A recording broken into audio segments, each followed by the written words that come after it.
guys, this is Jonathan Miller, once again, Hometown Historian channel. This is a vlog. It's more of a quick update. I say quick, and it never winds up being quick. Sort of been one of those weeks. I tried to go back full time. That didn't work out so great. I learned my limits. Didn't hurt myself bad or anything like that, but my left foot is sort of messed up a little bit, so I'm on an antibiotic right now for my foot because I had cellulitis again and just sort of beat up a little bit. So I wanted to give an update just why there hasn't been any videos for a little bit. I'm going to try to potentially put out Conrad Weiser video either Thursday, Friday, or by Saturday, which on Saturday, depending on where I'm at, how I'm feeling, Cliff and I are actually, Wandering Woodsmen, are going to go out and do some filming. Now, whether he's actually planning on sacrificing me and not actually be filming, he's threatened that already. So you never know with him, you know. He has some nefarious plan or something of that nature. But overall, I'm feeling good. But it just, when you don't take these, clindamycin is what it's called. I can never get that pronounced right. But sort of really takes me out behind the woodshed and gives me a nice beating because I just don't have anything left in the tank after that. Just is sort of is what it is. But anyways, I'm hoping maybe by this weekend, whatever I film with Cliff, and then maybe try to as well do some of that stuff with Cornwall. There's different little villages, neighborhood. I'm going to start out doing some stuff that's a little easier. I want to go get that first one for the hometown historic churches with Salem Evangelical Lutheran, and then also go right down the street. There's that Fraternal Order of Eagles building. I want to do a video on that, talking about some of the more familiar members, some of the things that they've been behind, social change and that type of stuff, and then get that Cornwall and Lebanon Railroad Station filmed as well. And then, like I said, I have the Conrad Weiser Pennsylvania Historic Marker video that I'd like to put out because I have that video made up. I just have to do the stuff that gives more information, that type of stuff.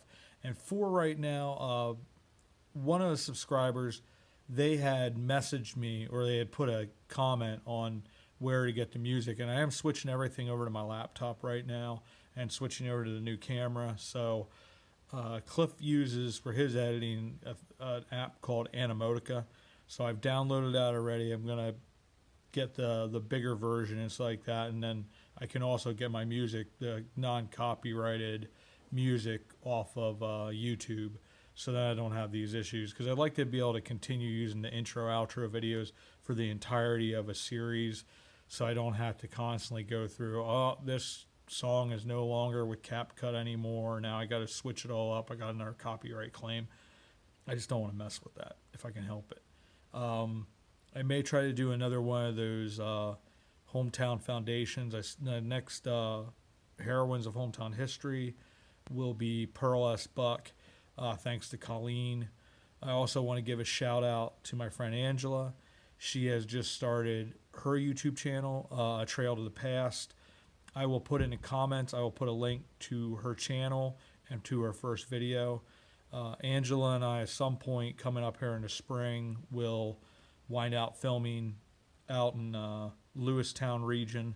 There's a number of cemeteries that she sent me information on that have Revolutionary War connections. Really cool area, Lewistown. Very cool history. You get out there around Mifflintown region, trying to think what the other, Huntington. There's some really neat towns out there with some really cool cemeteries and history, and just some cool, neat stuff out there. I used to take 322 west out to Altoona, because in the Altoona region, we used to have, I think it was like 6 stores, and then just north of there, we had a little town called Tyrone, Heltsdale, and then there was another section that was a really, really neat section going into like Elk County, Johnsonburg. And so like Ralph and I had gone into that Elk County region to do the elk viewing well back in the channel. But anyways, at some point, Angela and I we're going to film together for her channel and mine. And also, I guess her and her family are coming out this direction. So they wanted to see if we were interested at some point when they're out in this region to do a hike a trail or something like that. I think we're going to hike like the Trout Run Trail, which is right out there where I grew up in Greenpoint. Pretty cool area. So we just did the Bordner Cap'n hike, and that Trout Run Trail is maybe, I wouldn't even say a mile. I guess it'd be south. Pretty cool area. I used to fish a lot in that area. You have Trout Run's the creek that goes through Greenpoint from Camp Bayshore, which is a Boy Scouts of America camp, and it comes from the pond lake there, and the Trout Run comes down through. And I used to fish in that as a kid. That was our adventures. We used to go crayfish hunting and, you know, get like sunnies and stuff like that and carp out of there, and then we put them in our pond out at the cabin when that still existed, and that used to be a blast. So many great memories from that. But anyway, so there's a bunch of different things there, but they'll be pretty simple videos, and I'll try to start getting the channel going again, and then eventually, hopefully within a month, I'm back to where I was, because overall I feel decent. It's just like right now I'm just drained, like really, really drained from the antibiotic. I'm probably going to have to be on it for another 10 days because I tore up the bottom of my left foot a little bit. It's just, I wrap them, I take care of them, I do everything I'm supposed to, but when, you know, you're just getting used to that beginning part of the season of mowing and doing that much walking, you're probably doing 5-6 miles a day, it's bound to happen. But I got to keep on top of it because I don't want to get infection beyond like the cellulitis, which in and of itself is not real fun either, but it is what it is. It's sort of like power for the course. You just have to stay on top of it and be smart with it so it doesn't turn into something else like the last time when I had to have the surgery. But overall, I'm doing well. It's just a matter of realizing I got to do that Wednesday, Thursday, Friday with the mowing, and then do whatever I can for my own self. I'm not starting my business up yet. I want to wait to see how I can handle this because I have a number of jobs that friends have been kind enough to give me. It's just, it's one of those things, just trying to find that sort of pace that I can do and what I can handle, what I can't handle, and go from there. But it is what it is. So it took a sort of a step back there and got beat up behind the woodshed. So I learned my lesson again. I should have learned that already because I had my friend Ralph told me, he's like, John, I don't think it's a good idea for you to go back full time. And I was like, oh, we're going to see how it works. And Monday was just brutal. It was just, my back went out about an hour to go. And I was like, Tuesday, I was like, Jim, I can't do another day like that because it's like 20 cubic yards of mulch, which is a lot. It's 2 trailer loads. I load the barrels, the wheelbarrows, and it's about 80 wheelbarrows, 20 scoops, so it's a lot. And then Tuesday I went and helped a friend with his dryer vent, and that was a job that normally would have probably taken me 2 hours, but because of my back being funky, it was about 5, so it was what it was. So with that, I'm going to say thank you to Kate once again. Thank you for the card. Thank you for the gift inside. Thank you for the note. I really, really do appreciate it. I think I'm even holding it. No, I am holding it the right way up. Always love when I get the notes from Kate. She always picks me up and makes me feel good about myself.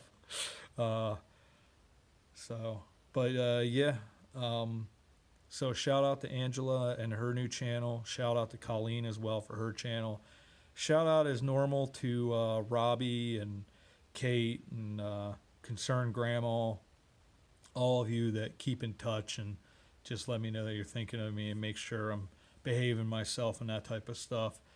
And I also, there's something else too. Oh, when I go to Cornwall as well, I'm going to do a video on, there's only one of the, because you had the Cornwall and Lebanon Railroad, which was run by Robert Habersham Coleman. He's the one that ticked everybody else off in the family because they all had like a partial ownership of that Cornwall furnace. And he decided, well, he wanted to have his own railroad. And 2 of the members of the family already had the Cornwall Railroad. So he started as Cornwall in Lebanon.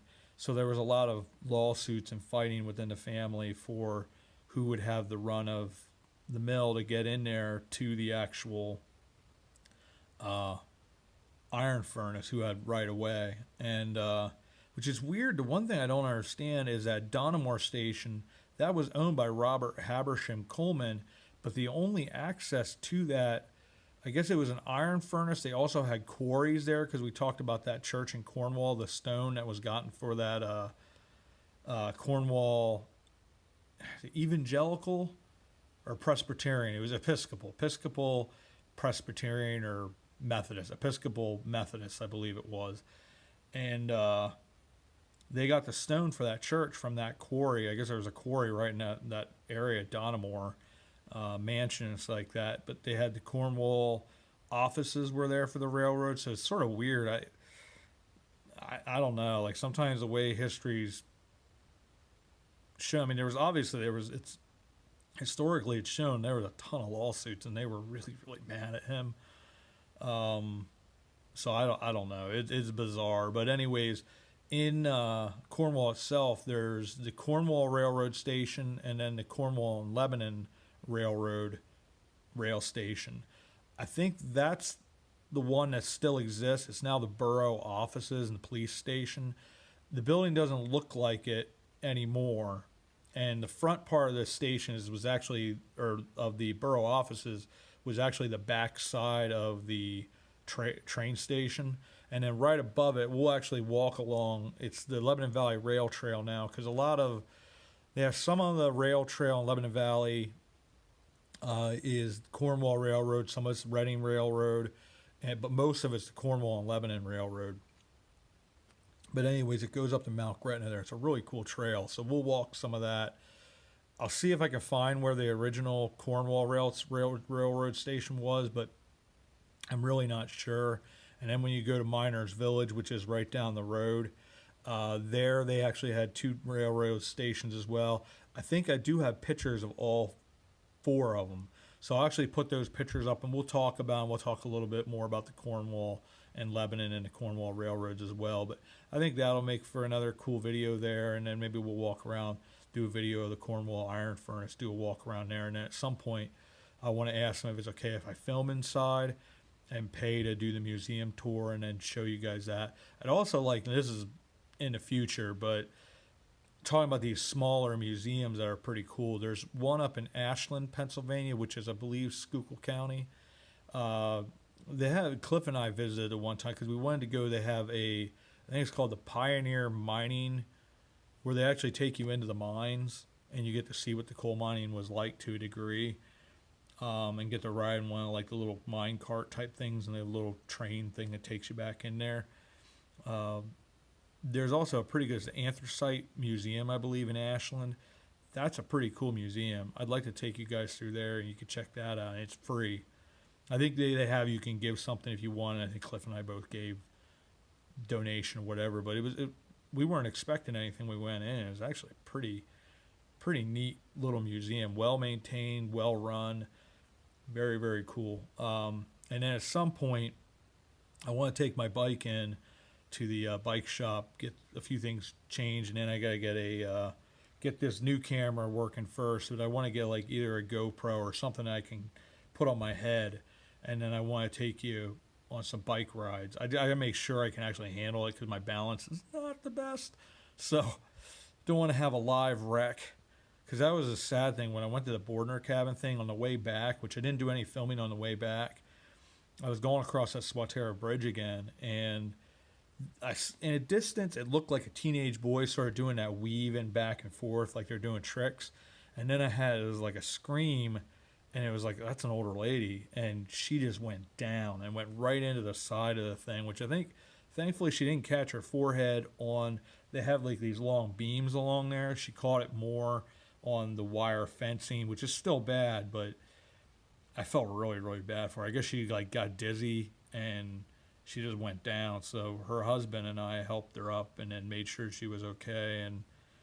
But yeah, I felt bad for her. Like talking about the bike is one of those things like Cliff will always talk about this, which it was hilarious in hindsight, but at the moment I was really pissed.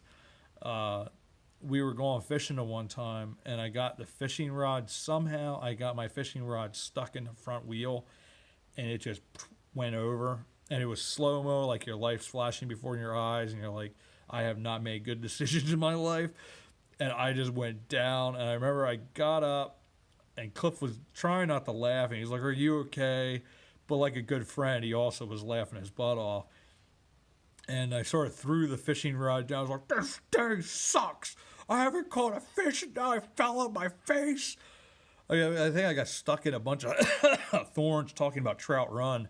There used to be, where Trout Run goes into the Swatara, there used to be a really nice trail. My dad and I used to go fishing there all the time, and it was great for trout and bass because everything, like there's a hole right there where Trout Run entered into Swatara, and it was a beautiful place to fish, and it was nothing but thorns. And I think I got like torn up like royally, and I was not a happy person. I think I was wearing shorts, and Cliff was smart enough to wear jeans, so he didn't get torn up like I did. But anyways, so that's, I wanted to let you guys know I'm okay. We're going to be coming back here in the next couple days with some videos, and we'll go from there. And we'll see you, as always, about town. Thanks, everybody.